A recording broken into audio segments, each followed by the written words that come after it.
I'm Catherine Pompilio with an episode from the Lawfare archive for February 12, 2022. This week, the Justice Department seized over $3.6 billion worth of digital currency allegedly stolen during a hack of a cryptocurrency exchange in 2016. During the hack, almost 120,000 Bitcoin was stolen from the platform Bitfinex. The hack initiated 2,000 unauthorized transactions, including the use of computer programs to quickly automate Bitcoin movements and deposits to hide their origin. The Justice Department arrested 2 individuals who have been charged with conspiracy to commit money laundering and conspiracy to defraud the United States. For today's archive episode, I picked an episode from January 2016, in which Nick Weaver explained what exactly Bitcoin is and discussed the potential of Bitcoin Ponzi schemes, the limits of blockchain, and the future of international currency transactions.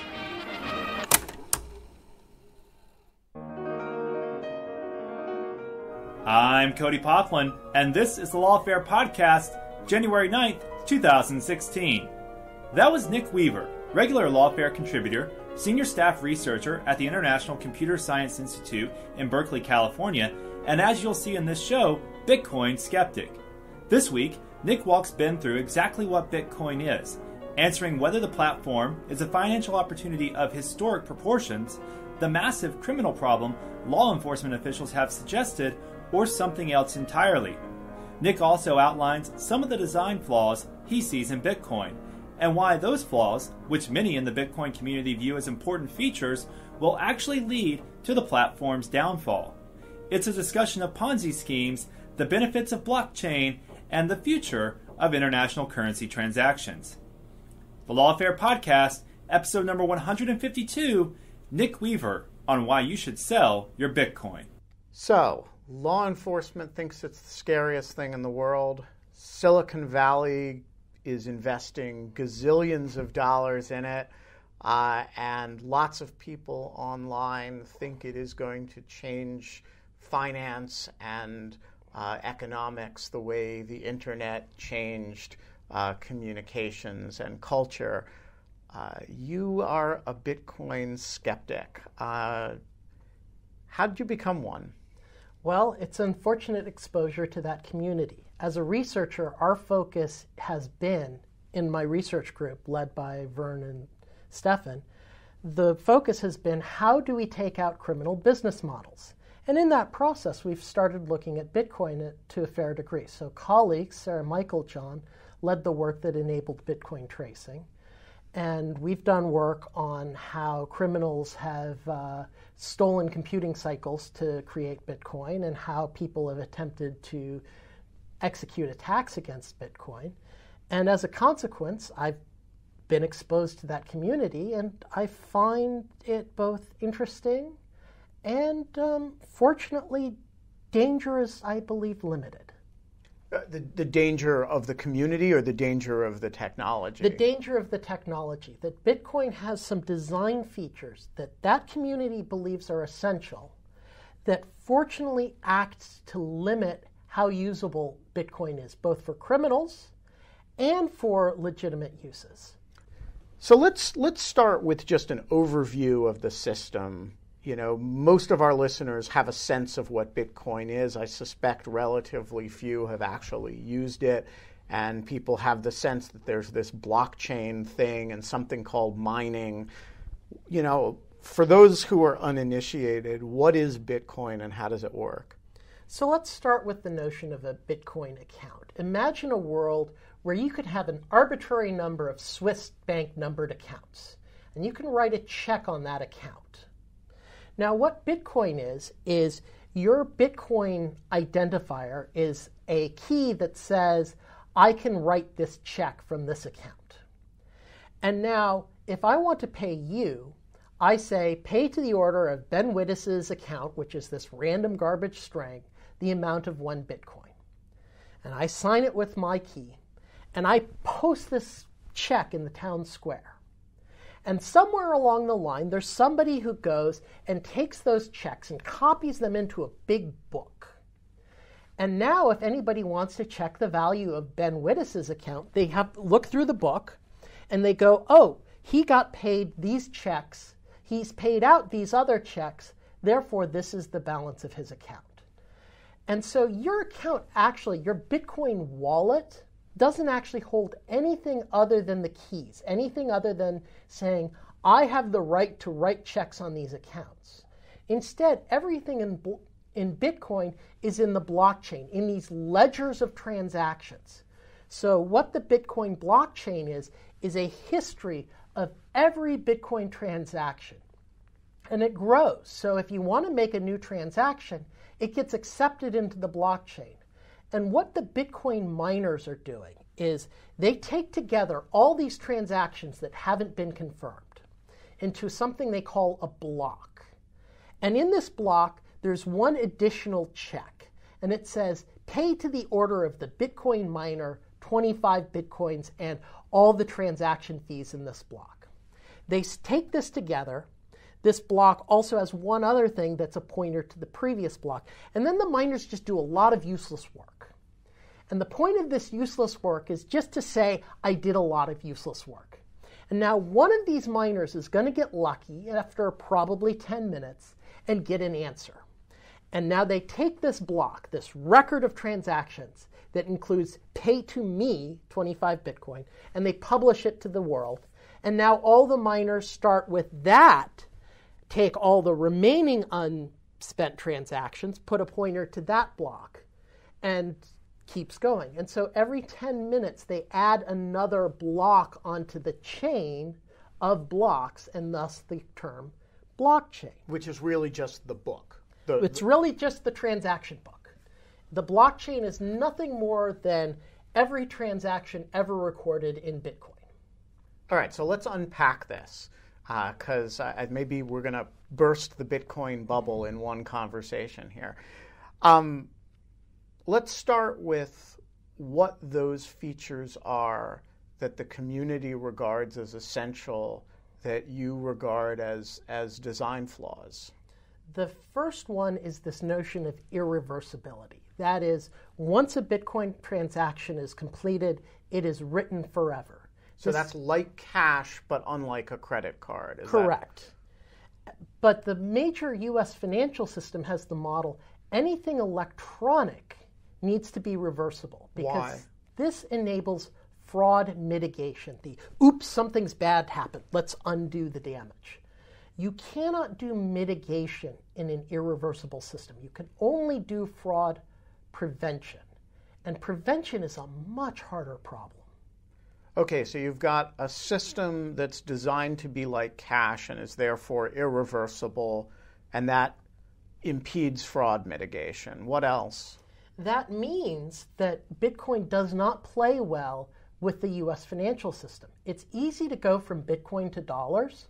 There are companies that can do this for you and charge very little. It's actually remarkably hard to go from dollars to Bitcoin. So what does that mean? Take me through the process of, I've got some dollars and for whatever reason I want to buy some Bitcoin. What are the impediments and how does it work? So let's say you've got your dollars in the bank account. Option number one is you set up an account on an exchange that accepts a transfer from your bank account. You transfer it to that exchange, and then you wait several days. And what happens during the several days? So I've actually bought some Bitcoin, and there's a several day wait every time you buy Bitcoin. What is happening during that wait? They are protecting themselves from chargebacks because that transfer from your bank account has an undo button on it. So if I'm evil bad dude who hijacks your bank account and transfers it to the exchange, if the exchange would allow me to get the money out right away, I'd be able to cash out. So I'd transfer the money and cash out. And this actually killed an exchange in the early days of Bitcoin. Okay, so what else? What we all hear from over the last few months that all of these companies have gotten fascinated and entranced by the blockchain technology. And there's I can't tell you how many stories I've read that say, forget about Bitcoin, it's the blockchain itself that is revolutionary. You think that's a lot of nonsense as well? I think it's a great way to extract money from venture capitalists. All right, flesh it out. So what the blockchain gives you is a irreversible timestamp service. It allows me to say this thing happened on or before this time, and this thing being some small amount of data. That's all a blockchain really provides you, but it provides you this in this very expensive, trustless manner. So it's trustless in the sense that it's this distributed system, but it actually requires that at least half the system be honest. So it's not really trustless. And in order to protect Bitcoin, you're talking about burning hundreds of kilowatts of Chinese coal to make it irreversible. That in order to change history, I need to burn as much Chinese coal as was done to establish history. Okay, so now you're talking past me. What does burning Chinese coal have to do with the blockchain? So how the blockchain works is you do this thing called a proof of work, where you grind and grind and grind and grind and grind on a hard problem. And when you succeed, you say, here's my solution. Now, my solution points to the last instance of the hard problem, the last set of transactions. And everybody else can verify that I spent, as a system, spent that much effort, because it's very easy to verify that my solution matches the I spent a huge amount of work. In order to change history, I have to do the same amount of work as was captured in all the chain up to the point that I want to change. And so this proof of work model is basically currently powered by Chinese coal. There's a huge number of custom computers in China running on cheap Chinese electricity that are doing this hard, useless problem over and over and over again. Okay, so it's energy intensive, but it's supposed to be this highly distributed, Bitcoin mining is the organic work of the internet, right? Generating money. But right? It's not organic work. It is dedicated work specifically for Bitcoin. And it's not generating money, it's protecting money. How so? Because the Bitcoin generation in the mining is actually a reward for recording transactions, and a reward for having spent all the work needed so that everybody is confident in history. But if I'm willing to build a system where it just has a little bit of trust, so I don't trust everybody, I trust M out of N people, I can build a system where just every 10 minutes, everybody creates a block that's independent, and you just look through as long as so many people agree, you trust them. That's orders and orders of magnitude cheaper. I could do that on $100 computers rather than that can run on batteries. So, okay, so China, you keep talking about Chinese coal. I have read that a very large percentage of the Bitcoin mining is taking place in China. As a functional matter, how Chinese is Bitcoin mining, and who's doing it? It's substantial, and it's a small group of people, because what happens is the Bitcoin mining is deliberately designed as a Red Queen's race.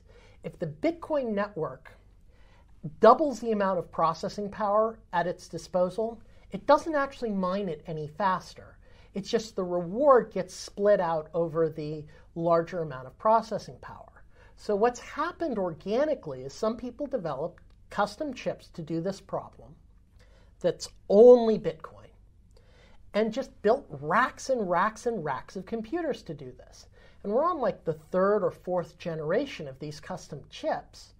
And the people who do this, well, if your custom chip can make money by selling it to other people, well, just do it yourself and keep all the profits. And so what has happened is we've gotten this fairly small group of Chinese entrepreneurs who've just built big systems. And how big are these big systems? It's in the trillions and trillions of operations a second. Or actually, no, it's in trillion peta. It's just mind-bogglingly huge. It's best to think about it in terms of kilowatts and megawatts. Right. So the equivalent of what in power? Is it a square block of a major city? Is it a big city? Is it a... Sort of good-sized, say 10,000 homes. It's in that ballpark. Okay, so we've got a fair bit of energy being used. The other thing you hear about Bitcoin is it's a great store of value. I mean, yes, the price is volatile, but if you look at it over time, it has gone from worth nothing to worth more than $400 a Bitcoin, and like gold, it is quite scarce, right? It's provably small amount of it over I think 15 million now, and it will never be more than 21 million. Why shouldn't we regard Bitcoin as, like gold, good for storing value? Well, it's why do you want it as a store of value? If your use is as a store of value, you want stability. You want the notion that it will be there tomorrow. If you thought of Bitcoin as a store of value a year ago when it was at 1,000, you would have been better off investing in rubles. Right, but so gold is very volatile too, and Bitcoin is young. I mean, maybe the range of volatility decreases over the next few years, and as expectations kind of settle. Why are you so doubtful that it becomes something that's just valuable because it's valuable? Well, if that's the case, it's not usable as a currency. Because if you don't believe in Bitcoin, you end up having these very expensive transactions where you convert dollars to Bitcoin and Bitcoins to dollars, and this drives the black market. If you believe Bitcoin will be valuable someday, the number one rule is never spend your Bitcoin, because Bitcoin has this deflationary design baked into it. And when you have a currency with deflation, you get death spirals. And so if you are a rational person and you believe in Bitcoin, your rule should be you never spend Bitcoin. So how is it a currency? Okay, so you've argued that it's not a good transaction mechanism, largely because it lacks fraud mitigation potential. It's not easy to transfer from other currencies, particularly dollars. It's not a good store of value. So why is everyone so afraid of it? Why is law enforcement, anxious about Bitcoin? Because it is censorship resistant. What does that mean? That means that there is no central authority that can say, don't do this. So there are central authorities that can say, PayPal, don't serve drug dealers. PayPal, don't serve hackers. Visa, don't serve WikiLeaks. You have this censorship mechanism built into our electronic currency mechanisms. Visa is censorable. PayPal is censorable. Bitcoin is censorship resistant. And it's really like that crooked poker game. It's the only game in town. So if you have need for censorship resistance, so if you're dealing drugs, if you're dealing hacking services, if you're dealing extortion, well, you have no other alternatives, because there were a few alternatives, but the feds all shut those down because they were used for crime. So what were alternatives? So a couple years ago, you had Liberty Reserve, which was this Costa Rican company that would trade dollars for Liberty Reserve dollars and vice versa. So it was a stable store of value. And they would do exchange, so I could send you Liberty Reserve dollars and you could send them on, or you could cash them back out to dollars. And as long as Liberty Reserve continued to exist, your value was stable, so you didn't actually have to cash out. This found great use on online criminals, and as Liberty Reserve took great steps to make it hard to trace and didn't respond well to federal money laundering requests, the feds have prosecuted them, arrested them, and they're now sitting in a federal jail awaiting trial. So is Bitcoin, if what you're saying is right, then Bitcoin real only use case is crime. Is it that bleak? Yes, and we see that in the numbers. That Nicholas Christian and his grad student at Carnegie Mellon have measured the size of the online drug markets. And they've been stable over the past 2 years with about $500,000 a day in drug sales. There are good estimates on the online sales on people buying stuff with Bitcoin, the entire legitimate Bitcoin market.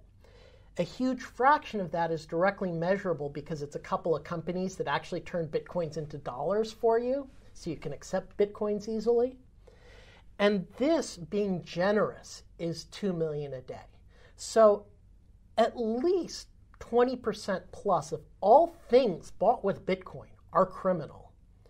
And the people who are buying legitimate stuff with Bitcoin are largely just doing it for political purposes. They're buying gold because, hey, it's the type of community that believes in gold, or they were early adopters who are cashing out, or they're just people who are like the attendees of Porcupine Festival, which says that if 10,000 people all decide to move to New Hampshire to create a libertarian colony, they'll do it. So you think there's no use case of, I mean, one of the things you hear when you talk to Bitcoin enthusiasts is that if you live in a community that's underserved by its own government's currency, that's underbanked, that's, you know, in an inflationary spiral, it's an alternative to bad currencies for a perfectly legitimate transaction. Do you see no evidence that that's happening at all? I see no evidence because the problem is you have to, for remittances, you have to balance the system. If I send $100 to you in Bitcoin, you have to, in your local currency, get somebody willing to buy that Bitcoin. And if this is used for net inflow remittances, the system gets out of whack because we need because you have all this money coming in and no one's taking it out. Right. And the other factor is when remittances are high, like to Mexico, the existing mechanisms are actually reasonable. So Western Union to Sub-Saharan Africa is horribly expensive. Western Union to Europe is expensive. Western Union to Mexico is pretty darn cheap because they have competition. And so the case for remittances where you actually have large flows doesn't work out. And then for the model where it's within a country and circulating, well, that's what the black market dollars are all about. How do you mean? That you get paper money smuggled across the border that has Benjamin Franklin on it, and that already exists as the form of currency for countries where you don't trust your own currency. I see. Okay, so what are you seeing? I mean, everything you're saying is cutting against, a huge amount of venture capital money, a huge amount of excitement from Wall Street and firms about blockchain technology, a huge amount of fear in law enforcement. What are you seeing that they're not seeing? I think the law enforcement fear is justified but limited, that $500,000 a day is significant, but it's not huge. The venture money is actually not that big. You're talking a few $100,000 or a few $100 million, and it's going down. That over the past year, investments in Bitcoin from a venture standpoint have gone way down, and where they have invested have proven disastrous. So the one big investment was 21 Inc., which invested $100 million. They have a product. It's a $400 Bitcoin mining computer on Amazon that's guaranteed to lose you money. So let's talk about the law enforcement side. Law enforcement, first of all, one of the arguments that you've made has been that Bitcoin's a lot less anonymous than people think it is. And you describe it as pseudonymous. To what extent are Bitcoin transactions traceable, and to what extent are they untraceable? They are traceable as long as you have a small amount of what we call ground truth, the knowledge that this is a person's address or this is a transaction of note. So a concrete example. Publicly, we had ground truth that these Bitcoin addresses all belong to Silk Road because the FBI seized them. And these other addresses belong to Ross Ulbricht, aka Dread Pirate Roberts, because the FBI seized those. And it was easy, therefore, to say this 20% of Ross Ulbricht's stash came directly from Silk Road, and 60% of his stash came through these very short chains. And I did this publicly when the defense made their statement that he was a legitimate Bitcoin trader. Now what happens more is the hidden file on the computer that handles all the Bitcoin transactions, it's called a wallet file, actually has the index to all transactions ever made. So then the prosecution, because they had those files, could go back and see these are every transaction from Silk Road. This is every transaction from Ross Ulbricht. Oh, this is all his Bitcoin came from Silk Road. Oh, and this is where he paid a guy purporting to be a hitman. So if you're a criminal and you're doing all your business in Bitcoin, how secure should you feel against disclosure of your transactional history? You should feel very worried because the problem... What has to happen in order for it to be like your Citibank account? It depends. So if you use a central service, so let's say you're a drug dealer. Now it's very easy for me as law enforcement to go, these are the drug markets, these are the Bitcoin tumblers, the services that do money laundering as a service, and these are the legitimate Bitcoin exchanges, the ones that will answer my subpoenas. I can then go, these are all the flows to and from the legitimate exchanges that are either directly from the drug dealers or directly from the money laundering service. Give me these account holders. So if you used one of those services, the feds can knock on your door anytime. And for example, there's a large number of drug dealers who use the Mt. Gox service that we know everything about them but their account holders. If the DEA ever gets their account info from Mt. Gox, there's like dozens of doors they can bang on. So let's say you're a smarter drug dealer. Okay, how do you get rid of $80,000 worth of Bitcoin into actual usable currency? Well, you arrange a face-to-face deal and you fly to Vegas and meet somebody in a Vegas casino and you transfer your Bitcoin and wait for the transaction to go and then leave with a suitcase full of cash. This is all fine and good unless that guy gets busted, because if that guy gets busted, he can narc on you and go, oh, this is who I was dealing with. Oh, and because the guy gets busted and the feds get his wallet file, they can then, when they bust you and seize your Bitcoin wallet, prove it beyond his testimony.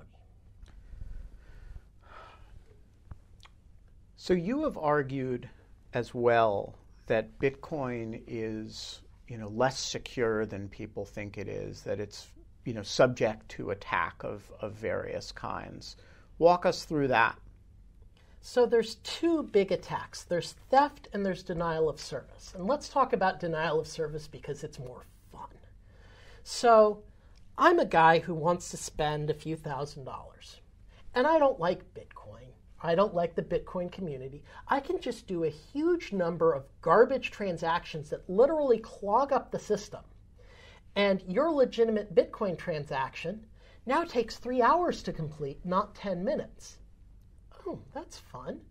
And this is actually not a theoretical attack. This has been happening in practice by people who want the Bitcoin network to support more than three transactions per second. So they flood it with 3 transactions per second of garbage and lock out legitimate uses. There have been other vulnerabilities which cost nothing. And there's this guy in Russia who's been launching denial of service attacks against Bitcoin, where take a transaction, modify it, and rebroadcast it. And this confuses a whole bunch of Bitcoin services. And why does he do it? Because he can. And he's given interviews going, yeah, I'm just doing it for fun. And how big a problem is this? It just slows down the system, but I suppose also impedes its growth, right? It's more fundamental because this is actually a weakness that if somebody is willing to spend on the order of, say, $100,000, could actually really destroy Bitcoin as a currency. How?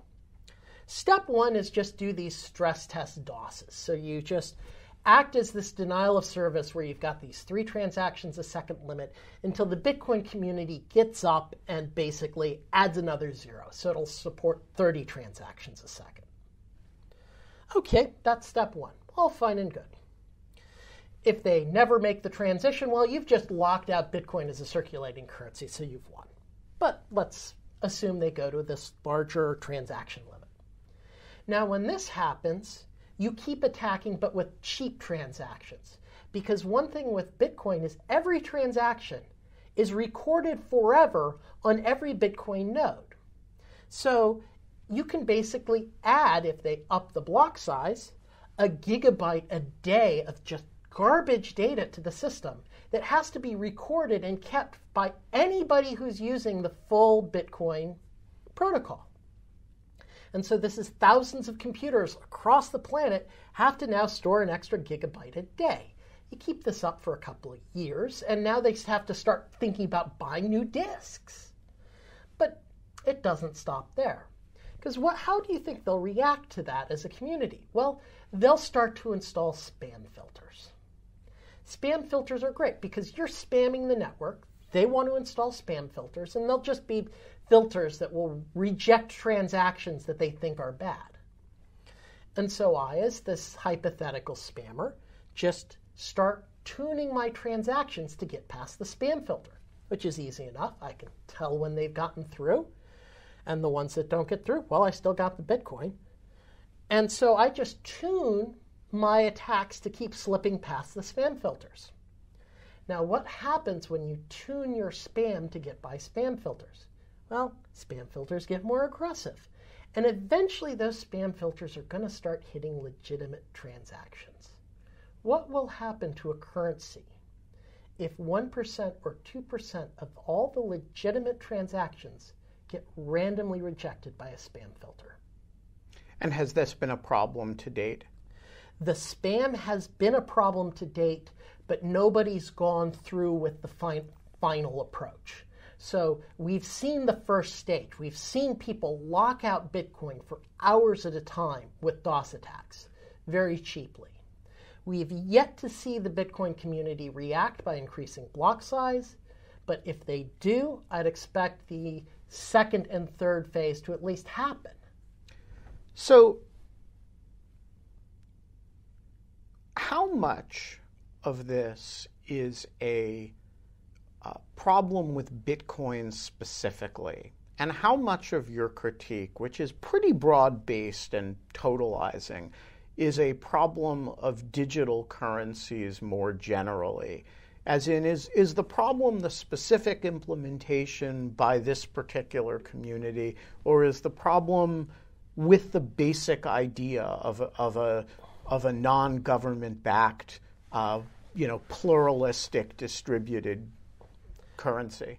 A lot of it is just the problem of the non-government-backed gives volatility, plus a design for irreversibility. And you need irreversibility if you want this sort of you don't trust anybody worldview. Because reversibility largely comes through by having intermediaries that everybody trusts. And so unless you want a system where you have some level of trusted intermediaries, you have this irreversibility. If you have this just community fiat, you have volatility. You can have institutions that give stability. So you can have an institution that turns dollars into crypto dollars on a one-to-one basis and does the other way around. And this grants stability. But we know what this is called. This is called a bank, and these are called digital banknotes, which would work economically, but doesn't work within the cryptocurrency community. So this is like PayPal. Yes. PayPal, a decentralized PayPal. This was also what Liberty Reserve was about. This is why Liberty Reserve for criminals was a much more usable service. Because once you anchor your currency value, then you can keep it in the system. So is there I'm trying to pin down what is a big deal about Bitcoin and what is not. It's a low-grade criminal transactional mechanism that you're not especially worried is going to blossom into something bigger. Its problems are inherent in the trustless distributed model, meaning that somebody else might not be able to do it better.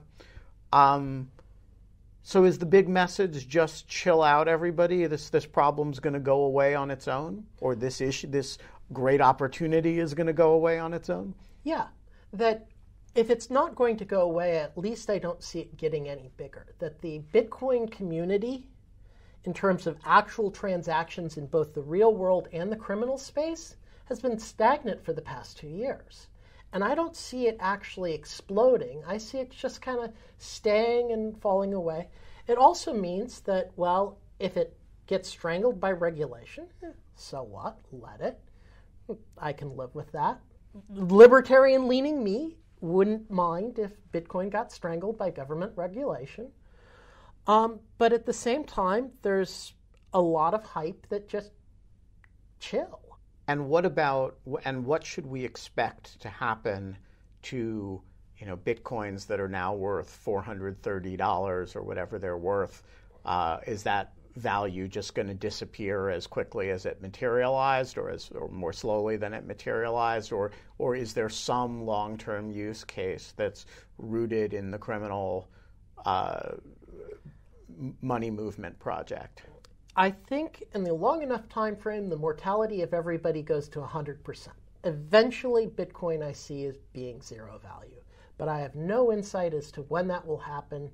The market can stay irrational longer than I can stay solvent, so I'm not shorting Bitcoin. So look, if this bleak tale that you tell is right, there are going to be a lot of disappointed Bitcoin enthusiasts. And one thing that Bitcoin is, in addition to a digital currency, is a community of people who've gotten together to be enthusiastic about this currency. Who are these people, and to what extent is this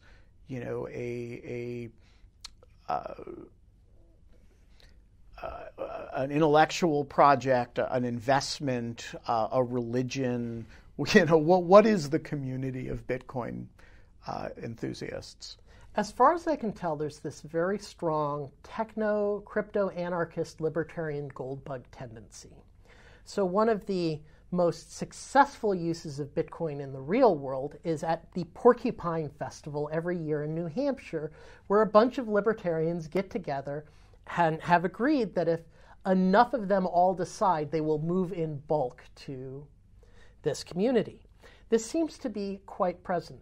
But at the same time, there are other strange strains. So like the Bitcoin community is very vulnerable to Ponzi schemes. Now, you can argue that Bitcoin itself is a Ponzi scheme, but the investment in Ponzi and Ponzi-like schemes is staggering. So a few years back, 7% of all Bitcoin at the time got invested into a single Ponzi scheme run by a guy out of Texas. He was running the online moniker of the Bitcoin Savings and Trust, formerly known as Pirate Savings and Trust, and the only thing people knew about him was his moniker, Pirate at 40. And in fact, that inspires trust. In that community, it did.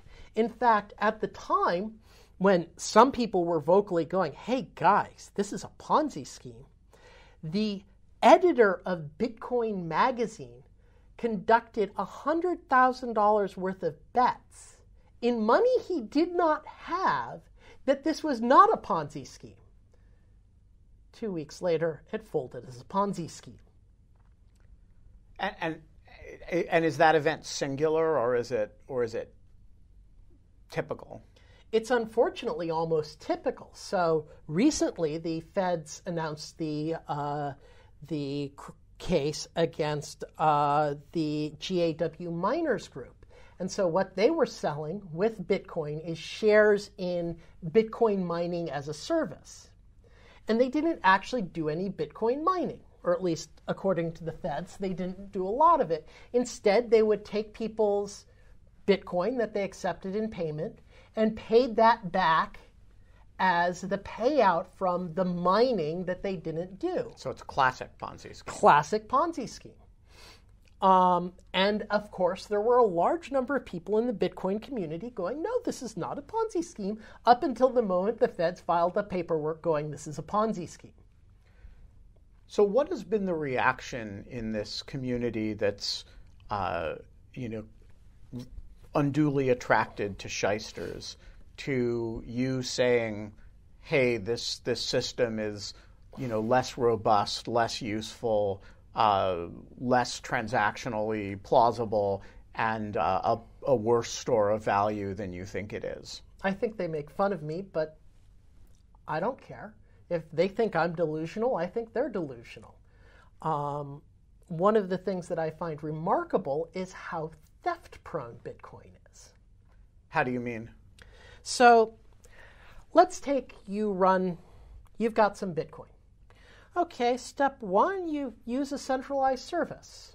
Well, those get hacked and your Bitcoins get stolen, and this has taken out multiple centralized services. And the Bitcoin answer is, well, sorry for your loss. This goes to your reversibility point. Yes, because theft is really easy. So you store Bitcoin on a cloud wallet service. Well, you have a bad guy who hacks the cloud wallet service that modifies the JavaScript. So cloud wallet is supposed to be more secure because the cloud service doesn't actually have, or web wallets are supposed to be more secure because your web server doesn't actually have the unencrypted information. Instead, your web browser downloads JavaScript, you type in your password, and all the crypto is done locally. And so this is all fine and good, but I, as evil person, hack web wallet service to modify the JavaScript to leak the information to me. I sit back, relax, and only when it gets caught do I empty out all the Bitcoin wallets. And what will the Bitcoin community reaction be? Sorry for your loss. You shouldn't use third-party services. So instead, you store your Bitcoin on your own computer. Well, that's all fine and good, except malcode these days will steal Bitcoin wallets when they can find it. And in fact, the easiest way to know when your computer is hacked, store a small amount of Bitcoin on it in an unprotected wallet. When that money gets stolen, you got hacked. And we actually used this. We actually discovered a hack on our own systems this way. Wow. And so what is there in fact a safe way to store Bitcoin? Yes, but you either have to use a paper wallet, which is literally a printed out rendition of the public-private key. You generate that using hopefully trusted software and transfer your Bitcoin to that. And if you want to spend it, you have to load the private key in and spend it. Or you have to use a dedicated hardware device that manages your Bitcoin wallet and hope that it doesn't have bugs. And because if there's a bug and the thing crashes, you lose all your Bitcoin. Yes, the Internet of Money cannot be used safely on an Internet-connected computer. Which is why we use trusted intermediaries like banks and PayPal and the like. Especially when they have fraud protection. So with the banks as an individual, the bank is on the hook for the liability. So I use online banking reasonably comfortably because the damage that can be done to me is low. If I was a business, in which case the fraud liability is on me, I'd have a vastly different attitude towards online banking. Nick, thanks very much for joining us. Thank you for hosting me. Are you, basic message, sell your Bitcoins? Basic message, if you have heard about Bitcoin and have actually bought it and actually care what I say, sell your Bitcoin, or just grab some popcorn. Thanks very much. The Lawfare podcast is produced in cooperation with the Brookings Institution. Our music is performed by Sophia Yan. And as always, please spread the word and promote the Lawfare podcast via your social networks on Twitter, Facebook, email, and in any other way you can. Thanks for listening.